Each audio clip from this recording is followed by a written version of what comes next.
Hello and thanks for watching. My name is Rich Tehrani in the TMC Newsroom. On our program today is Thomas Howe, who's with Light and Electric, and he's an acknowledged expert in the area of the market called cloud communications. And Thomas, thanks for being on the program. I guess the best way to start this segment is by asking, what are your thoughts on cloud communications? What is it, and how does it help people that take advantage of it? Sure thing. So cloud communications refers to communication services which are placed up in the network, which sort of means outside of your particular closet, that are typically paid for transactionally, like by every minute or text message or whatever it happens to be, that have APIs that you can use to integrate into other services. And the real groundbreaking thing about cloud communications is exactly the same economic model which powers software as a service, which is you pay for what you use. You tend not to pay for maintenance. You don't have to hire new staff to maintain it because that's what your provider does for you. And it's accessible from many players around the world, so you don't have to worry about VPNing. They do that for you. And so when you look at cloud communications and the direct impact of having this model, you realize that one of the big issues of communications applications is removed for you, which is risk. You know, if you want to deploy, let's say, a call center using old models, you'd have to do a lot of work in figuring out what your densities would be, how many Ts you needed, what the equipment would have to be. With a cloud communications approach, what you could do is simply register with a online hosted provider of contact centers, point your phones at it, and they take care of all the maintenance for you. They take care of all the provisioning, they take care of all the termination, all that stuff is done for you. You only pay for the seats you're using. And so you don't have to guess around how many ports you're going to need for your call center because your provider will do that for you. So it seems to me the biggest concern that people have, and the reason why everyone hasn't already gone to the cloud, is security. That seems to be the one thing that everyone has a concern about, just because I guess the people are, they're used to controlling everything. What do you say about that? Well, I'm waiting for that to flip right over. One of the things around our field, and we don't really see it this way because this is what we do for a living, but the fact of the matter is that communications engineers are rare. Of the 6 billion people in the world, only 1 million or so are communications engineers, and among them, most of them really aren't. Right?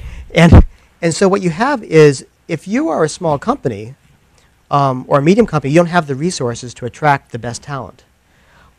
So with a cloud communications approach, because of the aggregation of that, they can afford to find the right guys and do the right things to make your things secure.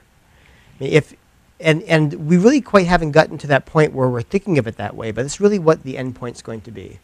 It is much more secure in a global sense if we're locking down one service than we're locking down 1,000. So the question is, who is more qualified to lock down your service? The guy, the high school student from the high school, right, who's doing your ASP implementation in the cloud, or the staff of Ring Central. Right. That's all they do for a living. Right. So all they have to do is find 10 guys, where the industry has to find 10,000. So really, the reality is that you're better off by moving to the cloud, especially in communications. I mean, more so than storage, because buying a NAS system is fairly straightforward. You buy it, you plug it in the back. Right. Maybe you have some interface issues, or maybe you've got fiber channel over Ethernet or something like that may be complicated. But other than that, once you got that thing going, you're good to go. But the issue here is telephony is a lot more complex, and so why would you want to bother, right? Why do you want to bother with all the complexity? Yeah. I mean, at every level. I mean, what is really crazy, again, about communications is how arcane the technologies and standards are. Right. Just as a direct example, I was at a web show a couple years ago talking to a lady who is just a brilliant woman, famous in her field, very, very smart. And I was joking to her about how one of the things that they were doing was just like the web's version of SS7. And I swear to God, she looked at me right in the eye and she said, "What's SS7?" And there really are just thousands of protocols and thousands of regulations and thousands of things to worry about at every level of communications. Can you imagine what a small company would have to do to make their own text messaging service if they couldn't do it in the cloud? How could they do that? Would they buy packet data gateways and SS7 links and point codes? It's just unrealistic to think they would have that kind of skill set. But with cloud communications, it's simple. Some other company does it, gives you an API, you're done. So really, there are so many benefits that not only allow you to be more efficient, but also they not have to worry about managing just a bank of engineers, telecom engineers, but also from a financial perspective, you are able to access a lot more functionality than you could if you had to build it all. So even if you had 15 telecom engineers sitting around all day and you had their salaries paid, you still might not be able to put together all. I mean, you have to spend money on all this equipment. You'd have to, right? Oh yeah, and maintain it. Well, here's another good example. Let's say you had a PBX and you wanted to have voice recognition in your PBX. Well, how difficult would it be for you to like go out and get SpeechWorks and Nuance boards, put them in your PBX? Could you build a business case around it, upgrade the software? It's a little bit silly, but it would be trivial in the cloud communication standpoint because there are 10,000 people like you all get together, use Voxeo, use If by Phone, use your favorite server, your service bureau. It's very direct. It is the only reason why this hasn't happened before now. Something big did happen about 3 or 4 years ago, which is people started writing web applications commonly.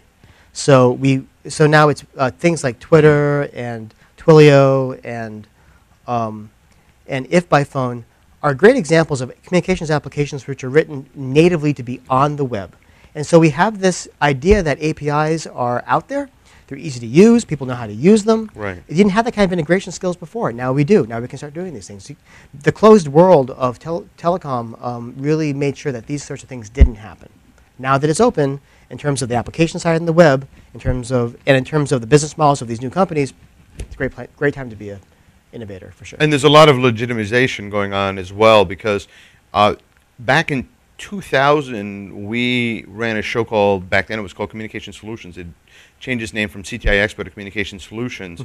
And we started to see a whole bunch of companies called Communications ASPs pouring out of everywhere. And they were all VC backed. And then all of a sudden, out of nowhere, the funding got pulled on any company that was called an ASP. And I don't understand exactly what the reasoning was. I mean, part of the dot-com bubble where the term became not a good term, but the reality is that the business models that these companies had made a lot of sense. And maybe Absolutely. It was a little bit too early. Maybe these companies weren't established enough. Maybe back then it cost too much money and it was very tough to exist long enough to make it through the dot-com bubble. Yeah. But I think Salesforce.com was one of the few companies that made it through, and now it's a $1 billion company in terms of sales. Yes, it is. It's shown us that and I see a bunch of those startups that just fell by the wayside. They would probably be at least $500 million or more had they just been allowed to make it through. That's right. That's right. And you know what? I think part of it had to do with channel and sales, and people didn't really know. Well, and the VCs pulled, because I remember we had a magazine, we actually launched one called Communications ASP, and I know I'm getting a little bit far off topic, but the one thing about tech which is fascinating is how cyclical it is, and how if you just wait, it's like fashion. Right.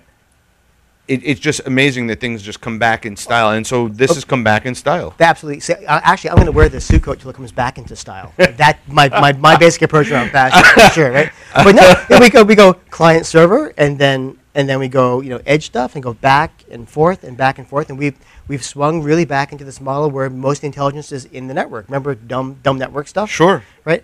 Now we're realizing is that there's a blend. There's always times that you're great at the edge, like for mobile devices or desktop places, right? And there's times you're great in the cloud. And so I think we surely are coming back to that place. And if those companies had been allowed to live, I think they would have done quite well. And I think the real differentiator was that Salesforce, Salesforce.com really understood that it was a channel sales issue. That most of the people who came into their company were either small companies that couldn't afford the big guys' CRM systems, or they were small groups inside big enterprises that couldn't get their needs met by IT. That's right. And they just started aggregating them all up until one day enterprise goes, hey, they've got 3,000 customers, we should be one too. That's right. So it's the same thing in communications, and Absolutely. that's exactly what's No, going to happen. Absolutely. And so that's why we're inviting every company, reseller, Oh, it's very exciting. Yeah. carrier to come to our Cloud Communication Summit that our companies are co-hosting October 4th through 6th in Los Angeles. Yep. And it'll be with part of IT Expo, or it'll be co-located event at IT Expo, which you can find on the web at itexpo.com. Yeah, and it's a can't miss for sure. So, well, thanks for being on the program, Good Tom. to be This here. is great. Thanks. Appreciate it.